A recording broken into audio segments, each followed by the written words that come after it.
오늘 저희들 함께 보실 하나님 말씀은 사도행전 17장 1절에서 9절입니다. 그들이 암비볼리와 아볼로니아로 다녀가 데살로니가에 이르니 거기 유대인의 회당이 있는지라. 바울이 자기의 관례대로 그들에게로 들어가서 새 안식일에 성경을 가지고 강론하며 뜻을 풀어 그리스도가 해를 받고 죽은 자 가운데서 다시 살아나야 할 것을 증언하고 이르되, 내가 너희에게 전하는 이 예수가 곧 그리스도라. 그 중에 어떤 사람 곧 경건한 헬라인의 큰 무리와 적지 않은 귀부인도 권함을 받고 바울과 실라를 따르나, 그러나 유대인들을 시기하여 저자의 어떤 불량한 사람들을 데리고 때를 지어 성을 소동하게 하여 야손의 집에 침입하여 그들을 백성에게 끌어내려고 찾았으나 발견하지 못하매 야손과 몇 형제들을 끌고 읍장들 앞에 가서 소리질러 이르되, 천하를 어지럽게 하던 이 사람들이 여기도 이름에 야손이 그들을 맞아들였도다. 이 사람들이 다 가이사의 명을 거역하여 말하되 다른 임금 곧 예수라 하는 이가 있다 하더이다. 무리와 읍장들이 이 말을 듣고 소동하여 야손과 그 나머지 사람들에게 보석금을 받고 놓아주니라. 바울의 전도 여행 중에 가장 큰 전도 열매가 있었던 곳이 데살로니가였습니다. 당시 데살로니가는 인구가 약 20만 명이 되는 꽤 큰 도시였습니다. 오늘날도 이 도시는 데살로니키로 불려지고 있는데 지금도 그리스에서 아테네 다음으로 큰 제2의 도시입니다. 바울의 일행은 빌립보를 떠나 에그라티라라는 로마의 유명한 군사도로를 걸어서 암비볼리와 아볼로니아를 거쳐서 살로니카만에 위치한 항구 도시 데살로니가에 도착했습니다. 성경 학자들은 바울이 이곳에 오래 머물지 않고 약 6개월 미만 체류하면서 복음을 전하는 것으로 보고 있습니다. 본문에서 볼 수 있는 것처럼 유대인 회장을 중심으로 약 한 달간 집중적인 사역을 했고, 그 후에는 야손이라는 사람의 집에서 일종의 셀 모임 형식으로 복음을 전하는 것으로 보여집니다. 그럼에도 불구하고 전도의 결과는 매우 괄목할 만한 것이었습니다. 데살로니가전서 1장 9절에 의하면 그들은 우상을 버리고 살아계신 하나님께로 돌아왔습니다. 데살로니가전서 1장 7절에 의하면 그들의 믿음은 마게도냐 인근 지역의 교회의 본이 되었습니다. 데살로니가전서 1장 8절에 의하면 그들의 믿음의 소문이 각처에 퍼졌다고 말합니다. 도대체 바울 사도 일행이 어떻게 전도했는지 여러분 궁금하지 않습니까? 그때 바울 전도특의 역동적인 영향을 암시하는 말씀을 우리는 사도행전 17장 6절에서 발견할 수가 있습니다. 여기 데살로니가에서 전도하던 그리스도인 일행은 그들의 활동을 성경은 어떻게 묘사하고 있는지 여러분 주의해 보십시오. 자, 17장 6절을 우리가 먼저 봉독을 해보겠습니다. 17장 6절 말씀입니다. 발견하지 못하며 야손과 몇 형제들을 끌고 읍장 앞에 가서 소리질러 이르되 천하를 어지럽게 하던 이 사람들이 여기도 이르매.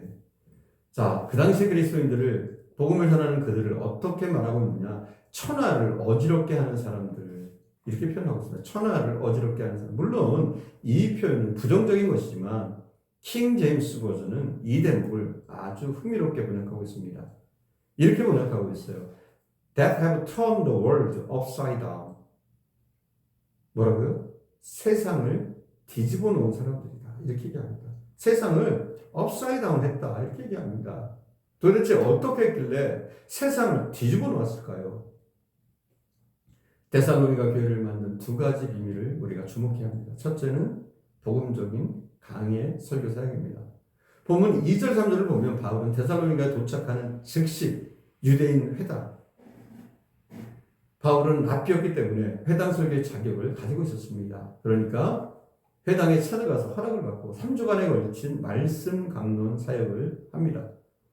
바울이 자기의 관례대로 그들에게 들어가서 새 안식일에 성경을 가지고 강론하며 뜻을 풀어서 그리스도가 해를 받고 죽은 자 가운데서 다시 살아나야 할 것을 증언하고 이르되, 내가 너에게 전하는 이 예수가 곧 그리스도다 하니. 그런데 이런 바울의 설교 스타일을 가르쳐 오늘날은 강의 설교라고 하는 겁니다. 바울은 성경을 읽고 난 다음에 그 다음 자기가 하고 싶은 소리를 하는 그런 제목 설교를 한 것이 아니라 그 읽은 본문을 성실하게 해석해서 그 뜻을 드러냈다는 겁니다. 성경을 가지고 강론하며 그 뜻을 풀었다라고 하지 않습니까? 그러나 단순히 성경 해석에 그친 것이 아니라 그 말씀을 통해 예수 그리스도가 어떻게 우리의 인생의 문제에 대한 해답인가를 제시한 겁니다. 그의 강론의 핵심은 예수 그리스도였습니다. 그리스도가 해를 받고 죽은 자 가운데 다시 살아나야 할 것을 증언했다 말씀하고 있습니다. 그리스도의 죽음과 부활, 그것이 바로 인류의 죄의 문제와 구원의 문제, 해답임을 선포하는 것입니다. 그것이 바로 복음 아닙니까? 그래서 우리는 바울의 설교를 복음적 강의 설교라고 하는 겁니다. 교회가 성경에 근거한 복음의 메시지를 상실하면 그것은 더 이상 교회가 아닙니다. 흔히 한 교회의 신학적 성향을 두고 대화하며 우리는 그 교회가 보수적이냐 진보적이냐 이야기합니다. 저는 우리 교회가 보수적이 되는 것도 진보적이 되는 것도 원치 않습니다. 다만 복음적인 교회이기를 소원합니다. 그래서 저는 복음적 강해 설교 사역에 성실하고자 합니다. 저는 그것이 바로 하나님이 우리 교회를 기뻐하시고 축복하실 수 있는 중요한 이유라고 믿습니다. 데살로니가의 사역의 큰 열매가 바로 이런 복음적 강해 설교의 결과였던 것처럼 말입니다.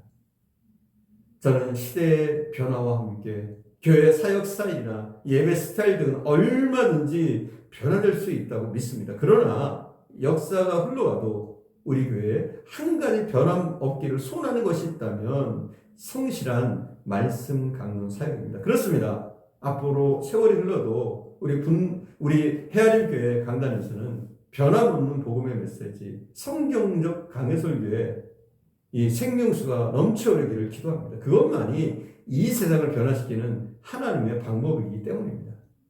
성경의 핵심이신 예수 그리스도는 어제나 오늘이나 내일이나 유일한 세상의 소망입니다. 우리는 변함없이 이 복음의 메시지를 붙들고 선포하는 공동체가 되어야 할 것입니다. 둘째는 이웃사랑의 실천입니다. 바울 전도팀의 사역이 위대한 데살로니가 교회를 탄생시키고 데살로니가 교회가 다시 자기 도시와 지역사회에 큰 영향을 끼칠 수 있었던 또 하나의 비밀은 우리는 데살로니가전서 2장 8절에서 발견합니다. 이렇게 말하고 있어요. 우리가 이같이 너희를 사모하여 하나님의 보험뿐만 아니라 우리 목숨까지도 너희에게 주기를 기뻐함은 너희가 우리의 사랑하는 자가 됩니다. 그렇습니다. 그 비밀은 복음과 함께 목숨까지도 내어주고자 하는 사랑, 이런 이웃사랑의 실천이 있었기 때문입니다. 복음은 위대한 메시지지만 사랑으로 증거되지 않으면 우리 이웃들은 복음의 진정성을 믿지 못합니다. 사랑이 복음을 증명하고 복음을 열매 맺게 하는 겁니다. 그동안 한국교회가 열심히 전도하면서도 전도의 열매를 맺지 못한 원인이 바로 이웃을 향한 우리의 사랑이 보이지 않았기 때문입니다. 저는 저희 교회가 조금만 더 성장해서 재정적으로 큰 문제가 없어진다면 가난하고 소외된 사람들을 그리스도의 사랑으로 채워주고 연약한 자들을 세우는 사역도 하고 싶습니다. 저는 우리 교회가 데살로니가 교회처럼 복음뿐만 아니라 목숨이라도 내어주는 그런 사랑으로 이웃을 섬기는 일에 앞장서기를 기도합니다. 그래서 후일 민족을 치유하고 세상을 변화시키는 그 일에 진실로 하나님의 미랄로 기억되는 그런 교회가 되기를 소원합니다. 기도하겠습니다.